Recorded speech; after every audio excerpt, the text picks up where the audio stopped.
Teret postoji jer ga ne priznajemo. Teži je nego što treba, zato što trošimo dodatnu energiju da ga sakrijemo. Kada Adrian pita Rokija da joj kaže istinu, on u početku daje izgovore. To se dešava i u terapiji. Čovek ne kaže istinu, već laži koje priča sebi. I upravo te laži ga otežavaju. Laži su okovi koje čovek nosi da bi mogao da zadrži svoj ponos. A gde je Rokijev ponos?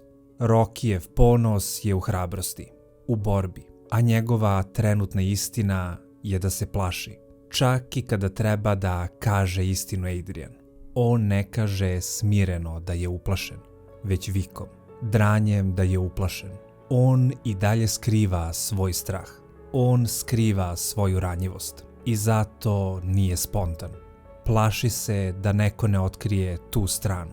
Plaši se da će ga svi ostaviti ako vide da je uplašen. Ali strah nije slabost.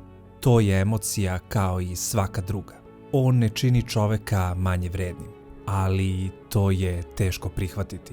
Tek tim uviđanjem Roki shvata da nije strah taj koji ga je kočio, već njegovo neprihvatanje.